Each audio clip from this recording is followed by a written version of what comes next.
दोस्तों, जब भी भारत और पाकिस्तान की बात होती है तो बीते दिनों हुआ हमला याद आ जाता है कि पहलगाम में किस तरीके से आतंकवादियों ने कई सारे लोगों की जान ले ली।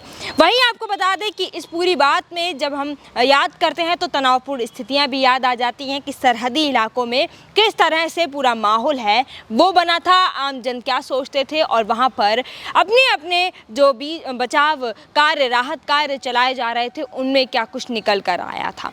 इसी बीच बस एक छोटी सी बात है वो निकल कर आई है आज कई दिनों बाद, जब पूर्व केंद्रीय मंत्री कांग्रेस से पवन बंसल है वो पाकिस्तान गए, उसके बाद वो वापस आए तो उन्होंने निजी इंटरव्यू के दौरान एक बात कही है। उन्होंने कहा है कि यहाँ पर जो लोग रहते हैं वो बिल्कुल शांतिपूर्व रहना चाहते हैं। अगर यहाँ के सिस्टम और यहाँ की सरकार यानी कि पाकिस्तान का सिस्टम और पाकिस्तान की सरकार चाहे तो बहुत ही शांतिपूर्ण सारी चीज़ें हो सकती हैं।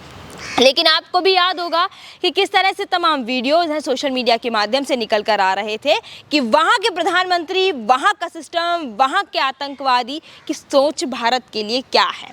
और उसके बाद भी एक के बाद एक 9 ठिकाने हैं भारत ने उनके नास्ते नाबूद किए थे नापाक हरकतों पे।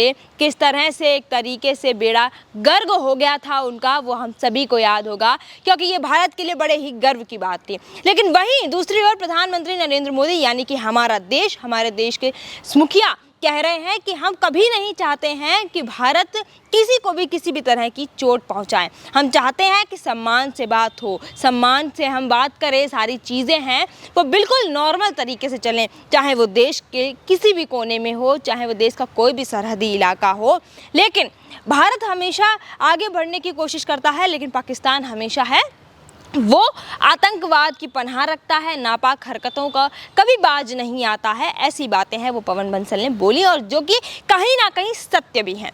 और दूसरी बात ये भी है कि पवन बंसल ने ये भी बोला कि मैं जब वहाँ पर गया था तो मैंने देखा कि वहाँ की जनता है वो बिल्कुल आम जनता की जैसे भारत की आम जनता है वैसे ही है। सिस्टम जाता है, लोगों में घुसता है, लोगों को मैनिपुलेट करता है और आतंकवाद को पनाह देता है। तभी तो जैश लश्कर जैसे 9 ऐसे आतंकी ठिकाने बनाने वाले लोग आज तक कहीं ना कहीं उनका जो गिरोह है वो आज तक कहीं ना कहीं सक्रिय है। क्योंकि हमने देखा था बिहार में वोट चोरी के दौरान राहुल गांधी जब वोटर अधिकार यात्रा निकाल रहे थे तब भी एक बार खबर यही आई थी कि जैश लश्कर के अभी भी आतंकी भारत में आए हैं। नहीं पता वो सच था, नहीं पता वो झूठ था, लेकिन ये ज़रूर पता है कि वहाँ का सिस्टम है वो किस तरीके से आतंकवाद को पनाह देता है, बढ़ावा देता है। तभी बार बार आतंकी हमले किए जाते हैं और मुँह की भी खाता है लेकिन बाज नहीं आता है। कल भारत और पाकिस्तान का मैच भी था, कई सारे कंट्रोवर्सियाँ हैं वो भी चली, चर्चाएँ भी चली, लोग खुश नज़र नहीं आए।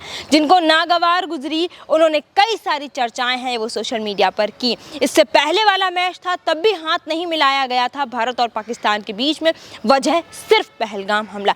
आपकी क्या राय है हमें कमेंट बॉक्स में कमेंट कर ज़रूर बता सकते हैं कि क्या वाकई में ये सही था कि भारत और पाकिस्तान का आपस में हाथ ना मिलाना। क्या कुछ इस पूरी बात से, पूरी वीडियो से आपको समझ में आया, हमें कमेंट बॉक्स में कमेंट कर बता सकते हैं।